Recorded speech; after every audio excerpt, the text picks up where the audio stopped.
Okay.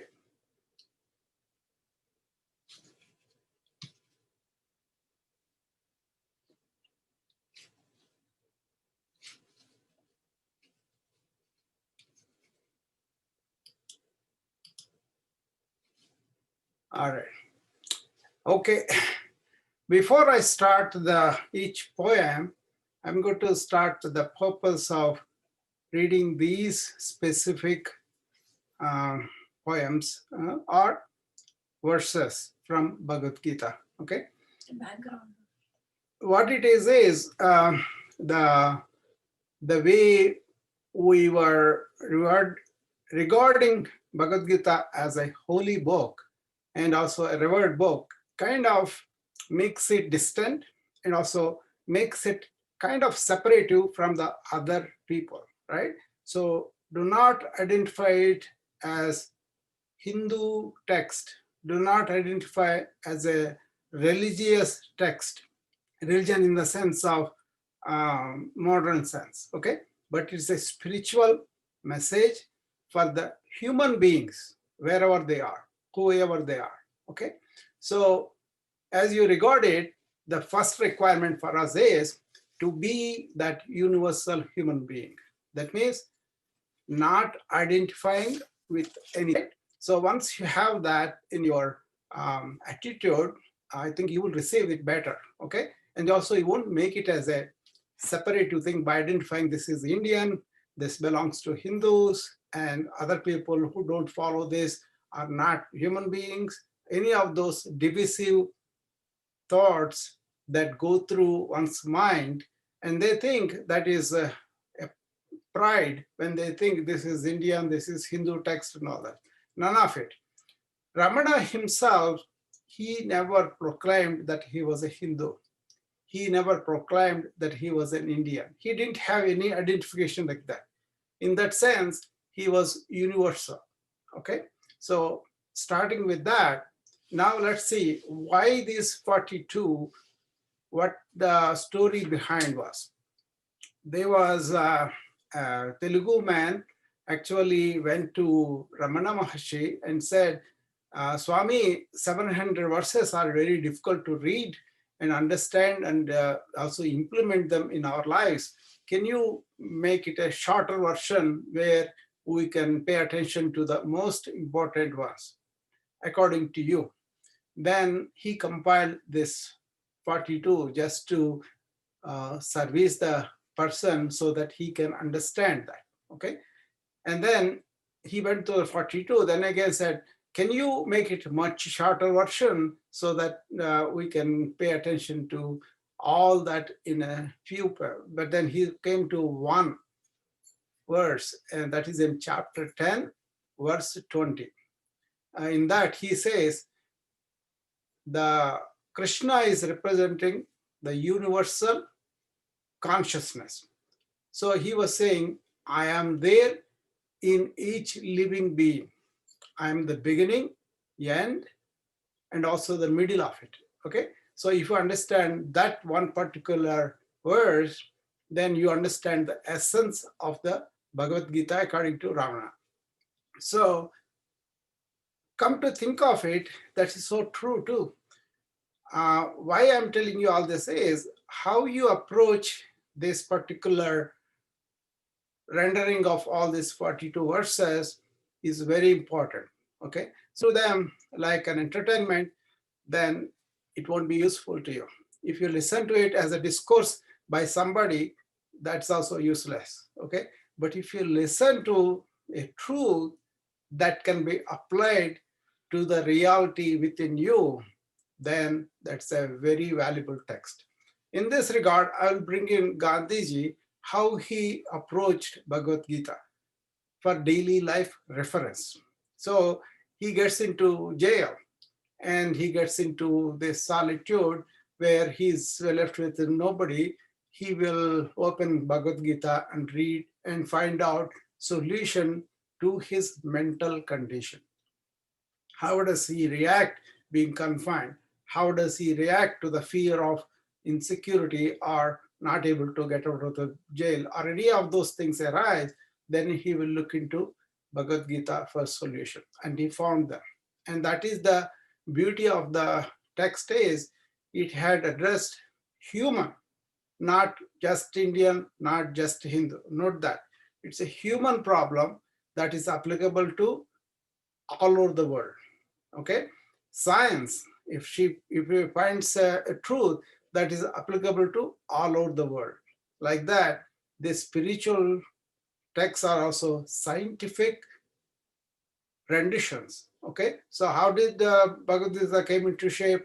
It was whispered to the rishis. It was revealed to the rishis, like a scientific fact is revealed to a scientist. These concepts or theories or whatever truths were revealed to the rishis over thousands of years, where they compiled them into Vedas. Then Vedas became just ritualistic and they couldn't understand the symbolic meaning behind it. So they kind of conciled them into Upanishads. So you have to listen to them, staying close to the Guru. That's why they're called Upanishads. Then they were taken as a basis, and this Bhagavad Gita was uttered by Krishna. He himself is a Yogindra, that means king of yogis. So he was absolute consciousness personification. So he was able to render these truths at the time when Arjuna was having the difficulty in his mind. He has to confront this war, and he was looking for answers, and that's why he approaches Krishna, and Krishna reveals the truth to him. After listening to the truth, not just listening, but establishing himself, his mind, his body in the truth, Arjuna was able to get out of his ignorance and then finds out what is what, and then faces the life, which was battle at the time, and he fights it. So what I would humbly suggest to you is, don't have this as separate from you. When you're reading this, when you are really listening to the truth, see it within yourself. That means the Kurukshetra is within you. So these truths should be seen. You don't have to reveal to anybody.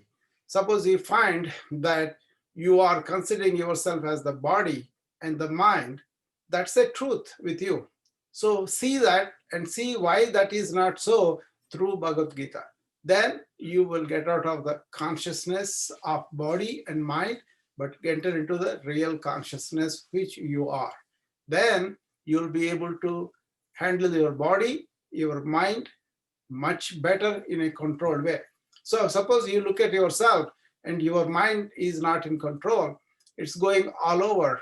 Then Bhagavad Gita tells you, okay, go and identify yourself in your consciousness, stay there, and then if the mind goes all over, bring it back to the center. That's the solution he gives you. That solution you should apply within yourself here and now. Then all this time I spent, all this time you spent, the energy you spent will be very valuable to you, because you are applying this right here and now, not according to your belief, but by the knowledge that you acquire, that what I know is ignorance, and from that ignorance, I'm traveling to the knowledge. So make it a journey for you. Don't just listen and go. Make it a journey for you in these poems. What is that truth that is coming out at me, uttered by the ultimate consciousness in the form of Krishna Tattva? That is the movement basis for Hare Rama, Hare Krishna movement. The same thing is in Buddhahood, the same thing in Christhood, the same thing is Allah. So all these are universal truths, wherever, whichever form they have uttered. Only we made it trivial, we made it small, and we made it a factor of division. So get out of that, listen to the truth, apply it here and now in you. You don't have to reveal to anybody. You don't have to tell anybody. It's up to you. How much spiritual you are inside, only you will know. That's what Krishnamurti said. And that's why he said, these organized religions, they are not doing the job where they can help you to go down to your real self and establish in that self, and then control your body and mind, be healthy in the body, be healthy in the mind, and also be in bliss because you are in the consciousness. Okay, that is the introduction. Now let us go and start the first poem. What does he say in the first poem? The first one that Ramana selected was, it tells the state of Arjuna. So, for those people who are listening to it, who do not understand the context of it, what happens was there was a big war between two clans of princes. Those princes were fighting for a piece of land, and then they were all cousins. So the warrior chief on the Pandava side is Arjuna, and he is leading the battle, and his charioteer is Krishna. So Arjuna comes prepared, and he is the best archer in the world at the time, and he is the best warrior too. He comes with a lot of confidence to the battle area, which is called Kurukshetra, and then he faces all his grandfathers, all his uncles, all his cousin brothers, his own guru, and all those people that he grew up with, who have nurtured him, who have given him a lot of affection. He has a tremendous human bondage with them. Then once he sees them, and it dawns on him that he's going to kill them. And obviously he cannot kill his own brethren, so he kind of goes into the despair, and he actually so depressed, he loses even the physical strength. He kind of slumps into his chair on the chariot, and then leaves the archery and all of that, Then to him who is in pity, who is in sadness, Krishna spoke the following verses. He wanted to revive Arjuna's stamina, mental faculties, and also ability to go and kill those people that he is considering as relatives. Okay, so how does he do that? So how he does is the truth revealed to Arjuna, and Arjuna was good enough to listen to them and absorb them and apply them right there and then. Then he was able to take up his archery, and he was able to do that. The question is, those kind of mental states are there with us. So when we are faced with that kind of state, do we say this is our fate and go with it? Do we say it doesn't matter to me and I'm going to neglect them? Or do we resolve that sorrow within us by knowing what is the truth, and then the truth lets you free? So your task is, in this rendering of all these verses, just stay with the truth, apply it to you, your battlefield within you, and then come out of it. Otherwise, you may be listening to the Bhagavad Gita for years, and you can see how much it has come into your life or not.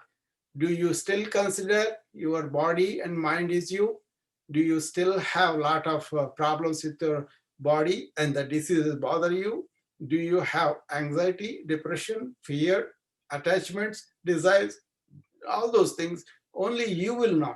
Okay, from that, you kind of march forward blindly, sometimes unconsciously, and then you blame everybody else that situation, that particular economic condition, or some politician, some other man or some other woman, all this causes all the problems within you. But the resolution is right there.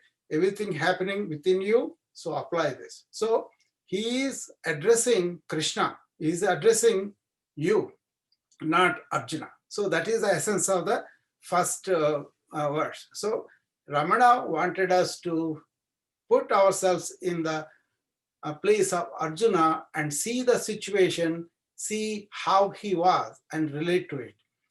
For example, the doctors and nurses here are fighting the COVID. They are considered Arjunas. They have placed they have faced a situation where there is no treatment, people are dying in their hands, and the people who are dying asking them a question, am I going to die? And these doctors, they don't know what to do because they have done everything and the patient is going to die. So they are reacting with their heart, with their mind, with their body, and then they're succumbing to the sadness. They are like Arjuna. So how can they get out of it? Because how Arjuna got out of it. That solution will come later on. Because if I am facing the patient, I will do everything I have to do, but beyond that, I will leave it to the God. Because I won't consider that I am the one who is doing it. I will consider God is making me serve these people, attend to these people.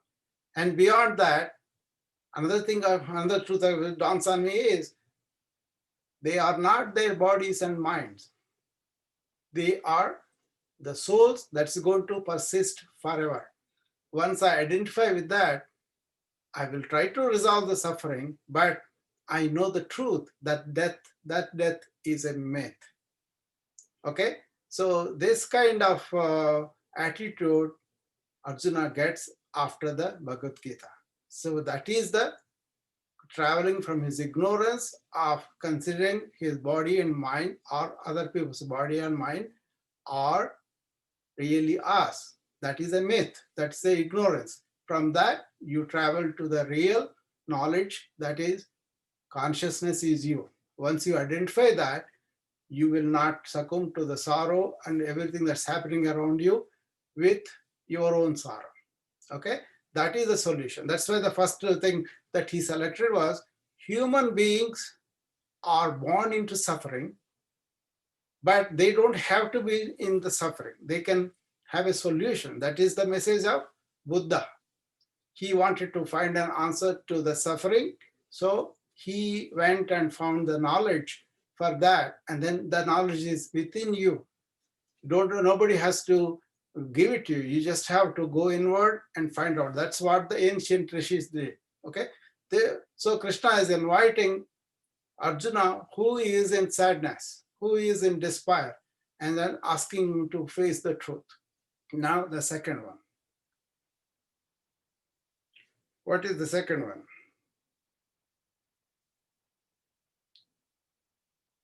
Okay.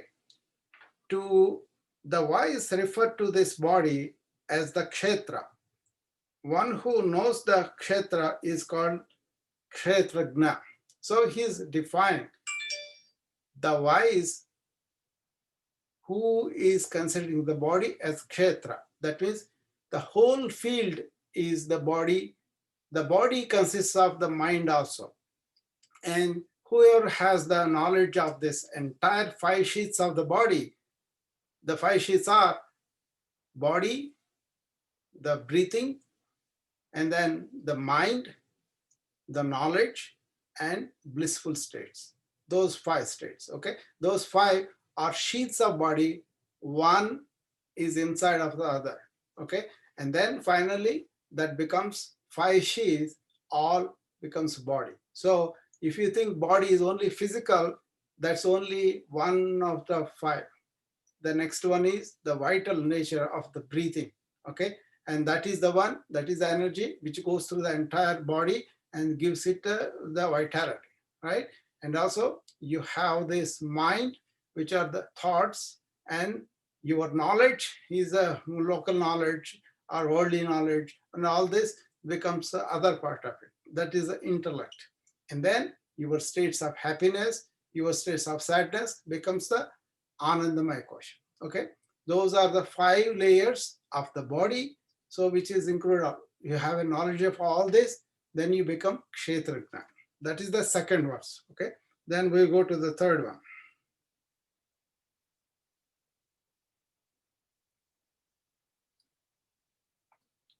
Okay, he asks about, oh Krishna, I wish to have learned about Prakriti and Purusha, Kshetra and Kshetrajna, knowledge and its purpose.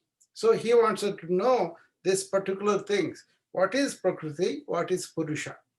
Purusha is considered as the consciousness. Out of that consciousness, Prakriti springs, like Parvati, Devi, Shakti, or Kalika. All those things are representing of that. That manifests all our life, physical life, the everything that goes with it, the planets and all of that. So out of consciousness, the Prakriti comes. Okay. And then Kshetra, we just talked about what is the field and who is the knower of the field. You know, he wanted to know and also its purpose. And the next one is, this is the most important verse according to Ramana. I am the true self, seated in the heart of all beings. I am the beginning, the middle, and the end of all creatures. So I am the true self. Who is saying this? Krishna is saying that. Krishna is represented as the absolute consciousness, the Purusha. Okay, that is the one which is the life, the spark of life that comes into each living being is Krishna, is the Krishna Tattva, is the Buddhahood, is the Christhood. Everything is that. That life is not there. We are all inert. Okay, so that life is not only in you, but in the tree, in the animal, in everything that's a living being. That is also Brahman. It's not only the animate, but inanimate also has that. But then we are not identifying that. We don't even identify other humans part of us. We don't even identify animals as part of us. We don't even identify animals, not only animals, plants have life and they feel the pain, they feel the suffering and all that. Okay, so we just assume they don't have, but they do have it. So there's a lot of science on that. Okay? So basically, all living beings has this Krishna Tattva, Buddhahood, Christhood within them. And that starts the life, maintains the life, and then dissolves the life. And again, reborn. Okay, this is what is described in Gayatri Mantra, where he describes Savitur.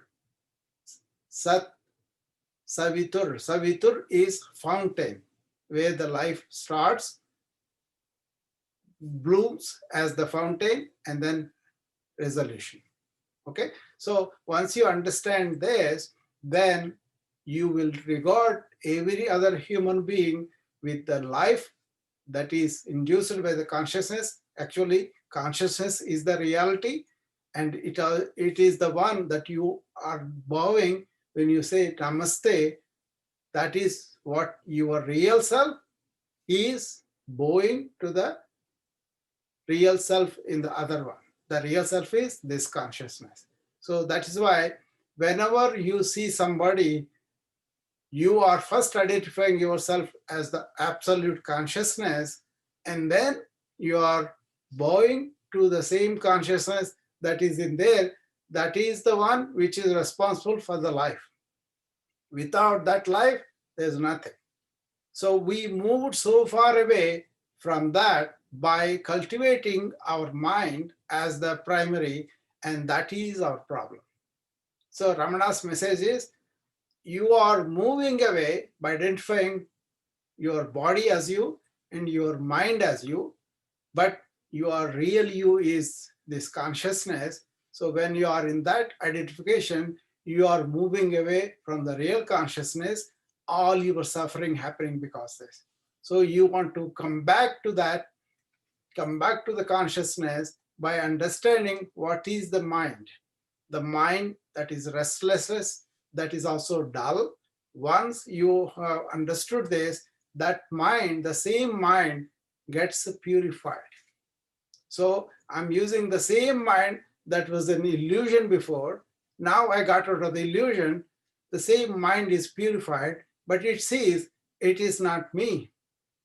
It sees the real one, and the real one takes precedence and takes dominance and comes out of you. So I am speaking to Satya Rohini, Chitu, Nandu, all these people, they are only body minds, but the only one consciousness. Ramana's message is there is only one self. Out of that self, we are all manifesting as body mind complexes. Our problem is we look outward and then we kind of create our suffering. If you look inward and find yourself, then the other life will bloom. Okay, so let's go to the next one. So that's the most important words. Read it again and again, maybe every day in the morning. I would recommend. Then, now we consider ourselves as a body-mind complex. Like I said, the doctor who is facing a dying COVID, he is kind of thinking that patient is going to end. There's nothing else after the body and the mind dies, right?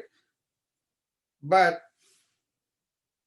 the death is certain for those who are born.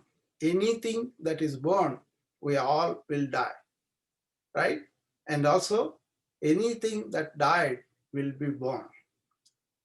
See, once Arjuna understood that, he understood he is not really killing anybody that is real. He is only killing the body mind, which are temporary, which are non-eternal, which are really anitya. That means they won't last forever.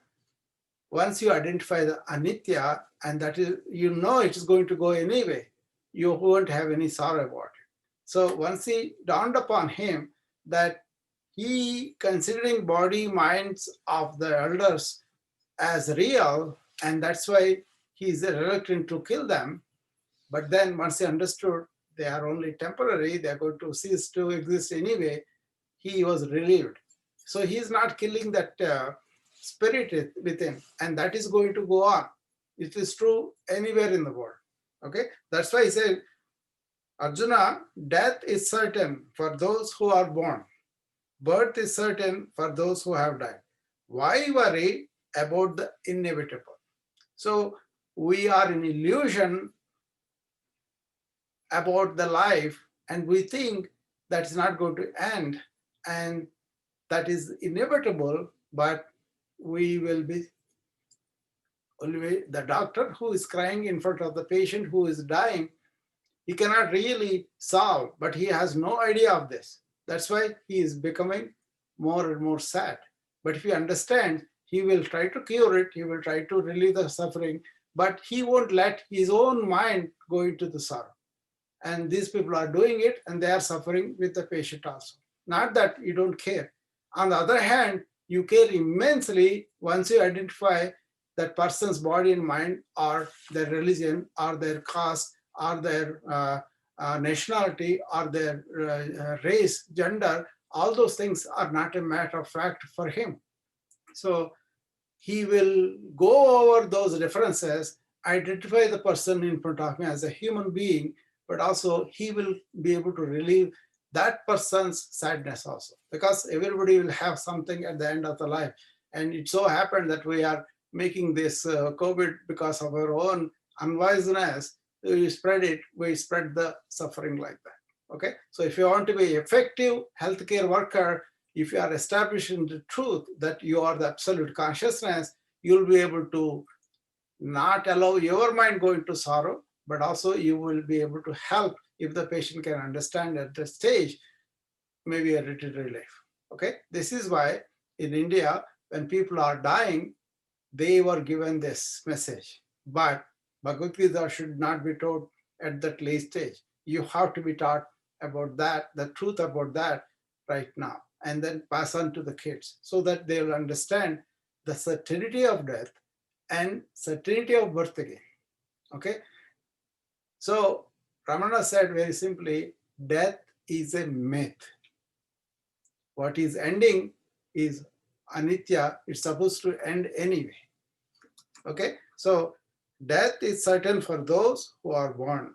Birth is certain for those who have died. Why worry about the inevitable? Okay, najayate mriyate va. Okay, So when my colleague died recently, not colleague, our fellow college mate, she died, and all my classmates were, oh, they're making a, they really felt sad. They really felt she died, and then they were all expressing rest in peace and all those things, But nobody has grasped this truth and then expressing this. So I had to put it, Najayate mriyateva. What are you? They don't have any relationship with her. They don't know her. They have never talked to her. Just heard the news and they're doing like that. Okay. But during the life, if they have developed a relationship with her, if they have asked her about how your life is going, what kind of things you are going through, what can I tell you that I have learned that can help you, that would have been a meaningful relationship. But they did not do it. Suddenly somebody died. She happened to be our college mate in 70s. Now they are all overrun with sadness. So I thought that was very ignorant behavior. So I put this message, Najayate mriyateva. They may think I'm insensitive. Actually, they are insensitive. They are insensitive to their own ignorance. Okay. I'm saying this, how practical this is. Okay. Now we have come to the next one. Okay. It is never born, it never dies. Now he's talking about what is the reality, what is our consciousness, what is our soul that never dies. Okay. It never born and it never dies. That's why Buddha said, our interior, our real nature is unborn. That is considered a very wise statement in spiritual angles. So he said, it is never born and it is never dies. Okay? It never came into being, nor will it ever cease to be. It's like a screen. All that is happening here, it will see, but it will not react. It is not affected. So on the screen, Ramana compares this. The screen of the movie has all sorts of fires, all sorts of things happen on the screen, but the screen will be the same after the movie is over. Life is like that. The soul that goes through our body gives us a life, then the body and mind goes through their experiences, but that never affects that. Okay? So that is what is it. It is never born and it never dies. It never came into being, nor will it ever cease to be. Unborn, eternal, changeless, and primeval. It was there forever. Now, you may think there should be a beginning. For that, Ramana answered, a seed and a tree. Which came first? Seed gives tree, tree gives the seed again. But what about the first seed? Where did it come from? Okay, that kind of questions you should not ask, they said. Okay, that's why, because the life is there, it happens, and that is all happening is the mystery. That is the life, that is the God, they call it. So you don't ask which seed is first or tree is first. Just like that, this one also. Okay, it's not killed when the body is killed. Okay, that's the next one. So next poem. Okay, this is one. It cannot be cut or burnt or drenched or dried. It is all pervading, stable, immovable, and primordial. The same thing. Okay. The poems, most of them are in the chapter 2. That chapter 2 explains everything about this. What is, once that is done, several aspects of it taken in the entire Bhagavad Gita, and they were discussed. Okay. Now, next poem.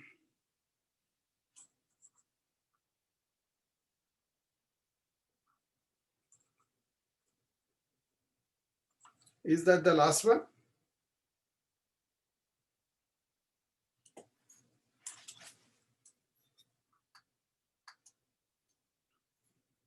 Okay.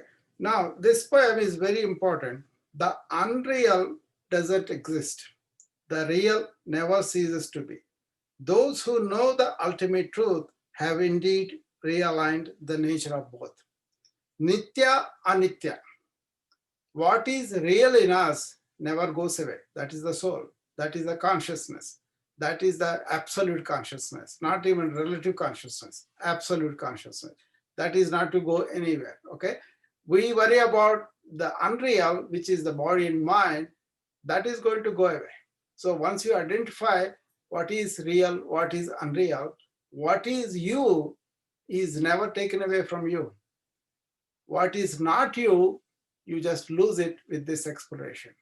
Okay, this is called Brahma Vidya for a reason. Brahman is the reality, is that absolute consciousness pervading all over. That is never taken away from us.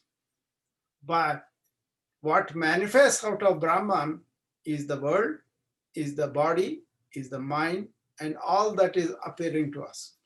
That is the one we cling to. That's why our suffering. But once you understand that, it comes and goes, and you will be like the screen that's not affected by it. Okay? I think we came to the last one. Okay? This is the one. Just as a single sun illuminates the whole world, so also Kshetrajna illumines every Kshetra. What does it mean? The one who has this knowledge, who sees Brahman, immerses himself in Brahman because his separative thought, separative body is not there. In the body, in the mind, Brahman pervades everywhere else.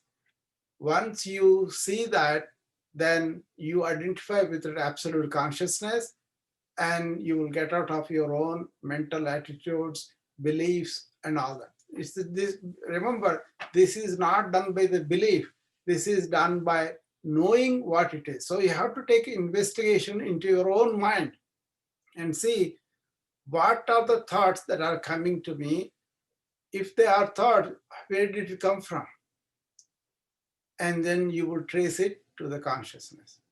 With one stroke, you can identify who you really are. Okay, and then once that sun is identified, that is different from your relative consciousness, which is with mind operates. You remember Chidabhasa I talked about? The real sun reflects his light on the moon. The moon's light is reflected to the earth as the moonshine, right? But you can see very little with the moonshine. When the sun is really, we kind of face the sun, we have real light where we can see everything. Our minds are like our moon. Our consciousness is the sun that reflects on the mind. We want to see everything with our mind. That means with our moonshine like light. So that's why we are in darkness. But once we see the sun that is illuminating everybody, and identify with that, the mind is under control. Then the mind sees the truth much more easily and then establishes itself. That's why Ramana always said, do Atma Chintan all the time. What does it mean? When he asks, who am I? He's really not asking, who am I? He's asking, where does this thought is coming from? Whence the thought is arising? Thoughts are temporary and they pass away. But you have to identify where is the root of this thought. Once you find that root of thought being the silence, being the consciousness, establish yourself in that. And then the mind will not be chattering and it will do what you want to do. So you can see the resilience, you can see the power that is coming through the mind, because it's not your power, it is the ultimate consciousness, which is the God, which is the force, which is what we understand as the creator and all that. that is coming through your mind to the other life. That's what all the major scientists, all the major sages, they all have that. Einstein, look at him, how silent he was. He also said this. Ramanujan, the great mathematician, where did all that knowledge came from? His mind was illuminated by the absolute consciousness in the form of the Devi, and those formulas came to his mind and he wrote it down. You understand? So when you work very hard, be focused on one thing, eventually the creative impulse happens because of this grace of the absolute consciousness. So you begin to work on something, work, and then you refine it to the extent where you have a sudden insight into the real truth that may not be evident to everybody else. Then it becomes like the sun was rising or setting was our conclusion. It never was. Earth is moving around. That's why it feels like sun is going and coming up. But actually, it's always there. We are the one, we are moving around and then creating our own nights and dark days. Okay, we miss that. But once we see the truth, then you know that is the truth. So where did that come from? That grace, that spark, that insight happens when your little moon is silent, little mind silent. Then out of the silence comes these insights. So whatever is I am doing, really I'm not doing. I am being used to do what the will of the absolute consciousness. And this is another central message of Bhagavad Gita, where you have to lose that ego sense that I am doing it. Okay, we get trapped in that, and that's a powerful illusion, and ego goes through our life. So all these 10, just look at only one thing. Ramana always wanted to tell you, you are not separate from other people. You are all in one self. Okay? Your mind and body separated yourself from that. That's why you're suffering. To feel that, the experience has to be within you. So turn inward and look at that. Okay? So I will stop at that and see what you guys have any questions. Okay? Do you have any questions? You can unmute and ask me.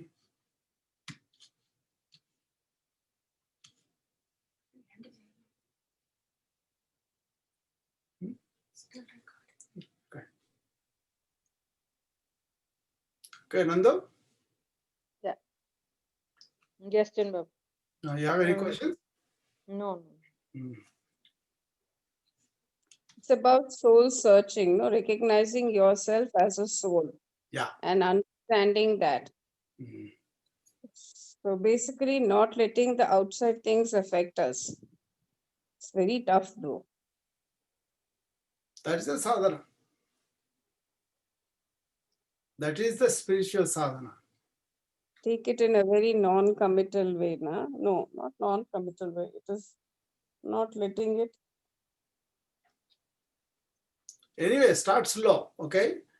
Any question, not a statement, but any question that you have about what we talked about. This is a long sadhana for us, so it's a continuous sadhana. It is a personal sadhana.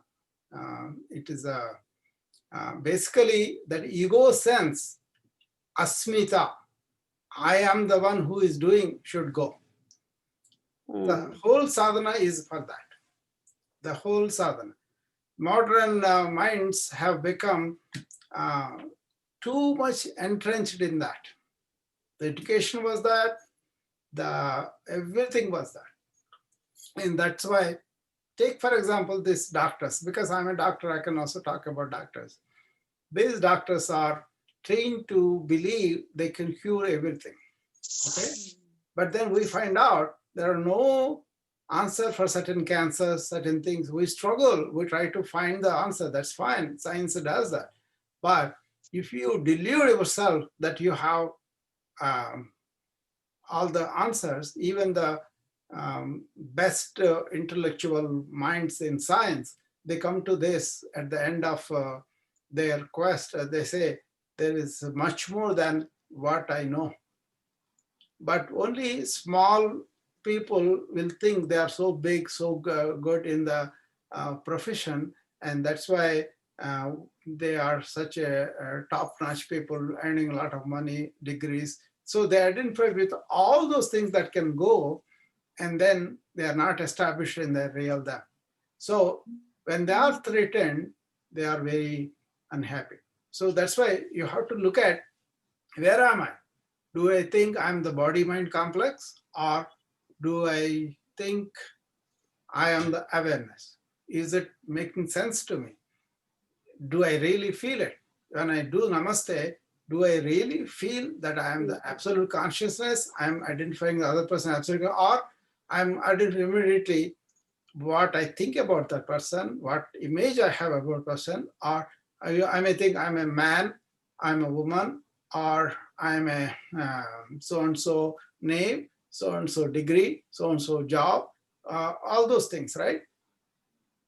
Coming out of that kind of thing to identify, irrespective of whatever they are outwardly, inside they are all the same.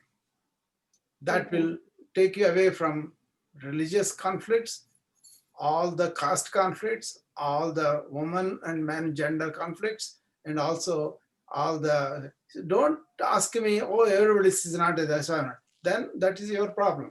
You have to see what you are inside. That's why I said it's personal. It doesn't have to reveal to anybody, but you will invite trouble and suffering if you stay in the body-mind complex. That is the essence of Ramana's life messages. He never proclaimed him to be a Brahmin or non-Brahmin. He never proclaimed he is Indian or non-Indian. He never proclaimed that he was a man and other women should not come to the ashram, anything like that. So he was very universal. Indians had that message ancient, but lately they have moved away from that. Vasudhaika Kutumbakam. The entire living beings are one family, not just human beings even, the entire living beings. So, but you can just repeat that and have differences with the family.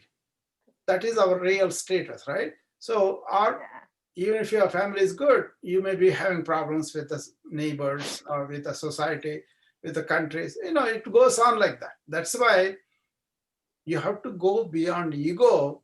And then remember, I did one episode on the enhancement of human being on ego, because this asmita, they talked about it, and that's why they were not having this results or profit orientation or ego development. Modern education develops the ego, develops this passion for profits or results, and that's why they made us go away from who we really are, and we have all these conflicts and resultant suffering. Ramana said very simply, you always go out with your thought. You senses, your intellect always go out. That's why you have no sense of what's going on within you. Everything you think unconsciously happening. Thoughts are happening unconscious, and then your reactions happening unreaction, and you don't know how to control them. But if you understand, these thoughts are not me, they are happening to me, then you are the owner.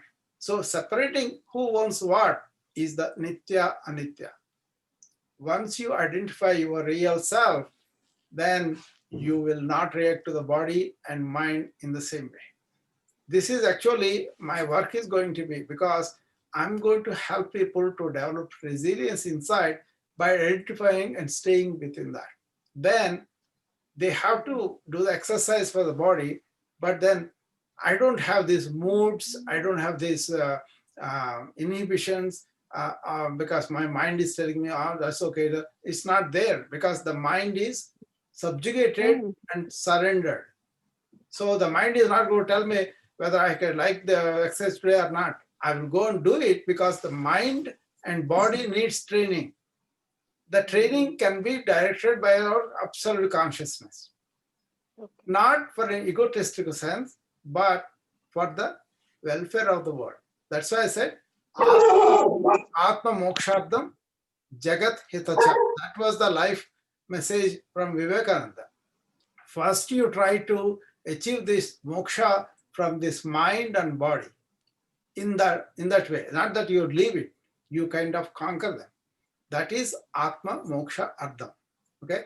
And then that's what they said, at the end of life, people can go into this quest of that. But I argue, the sooner you realize it, the better. Better. But even you don't allow elderly people to go into moksha, still you want them to be involved in this struggle. Okay, that's why they used to leave the kingdom and go into the forest and then meditate. What were they doing?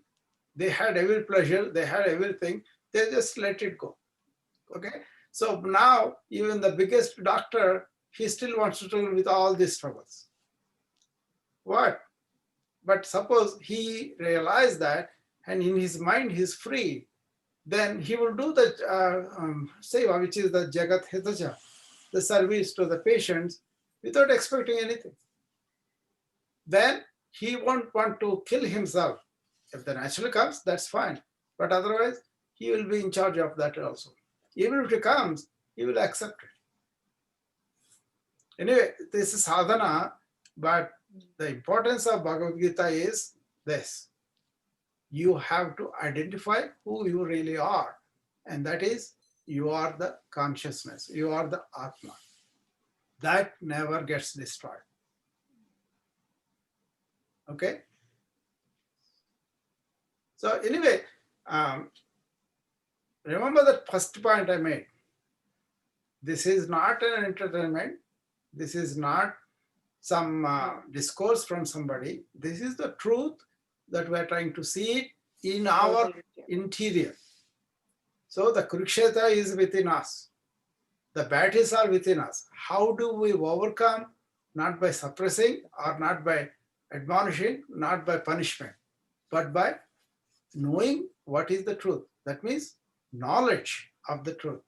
From avidya, that is ignorance, to vidya. Vidya is knowledge. This is the real knowledge that people should have, not just to have some formulas and then get a degree. That's all okay, but that is limited. How many people with intellectual abilities are not addicts, are not suffering the regular life?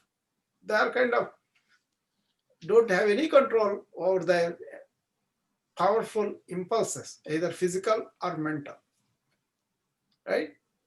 So why Bhagavad Gita is? Bhagavad Gita has the same truth that Buddha has, that Christ had.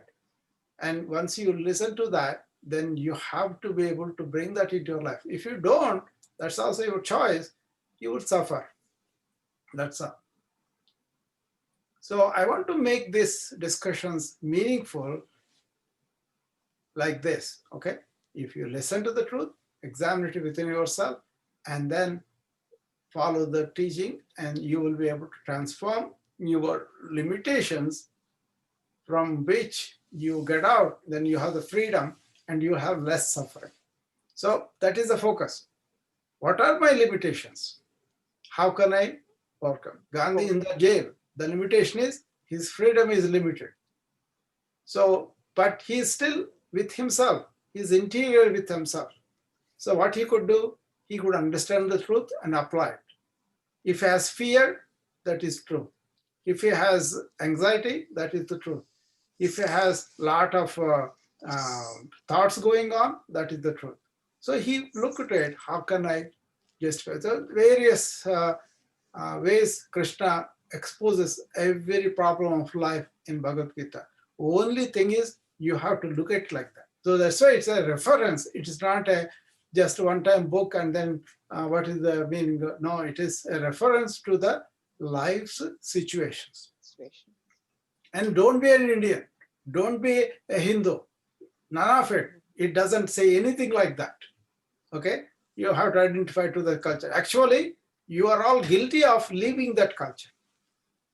And then living in something the world has enveloped into, this consumerism, and also all the sensory pleasures, all going outward, intellectual, all senses going outward, entertainment, all senses going out towards food, all those, they should are only existential means. They should not be the psychological reasons. And you made them, and you're unconscious about it. You don't even know what was the work of that great rishis who were more than scientists. They were excellent exponents of it because they exposed their minds to this and went through a lot of reasoning exploration. So Krishnamurti has a book called Exploration into Insight. That insight, how did they have it? What kind of brains that created that Trimurti they had, the Trimurti in Bombay. When he saw that, he said, what happened to all those bodies and minds that are so coordinated, so well crafted, so they were able to look at all this culture in that way. Anything they produce that has excellent finesse.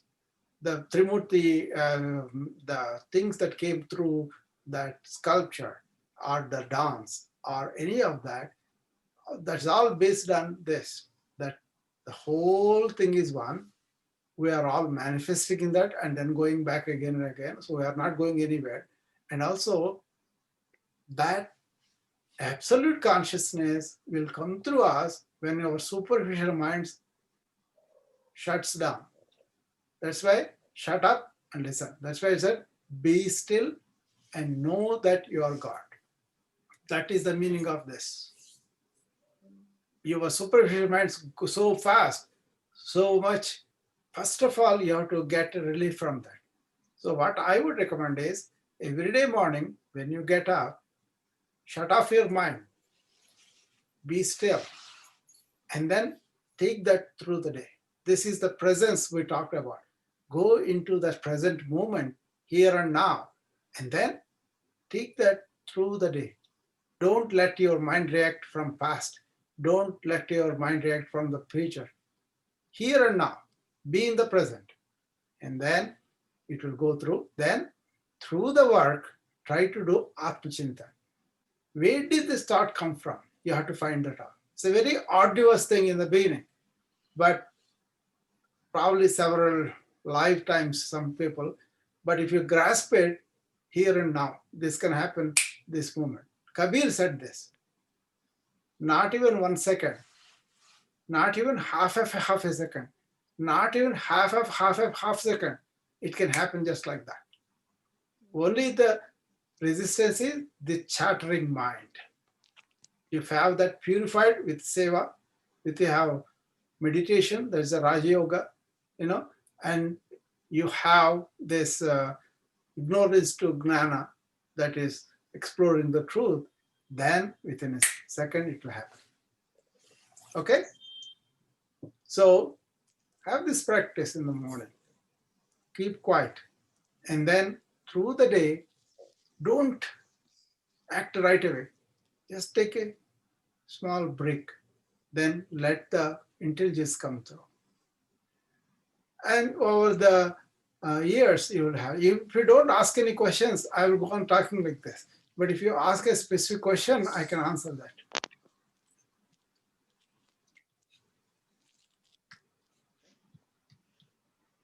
Okay, any specific questions?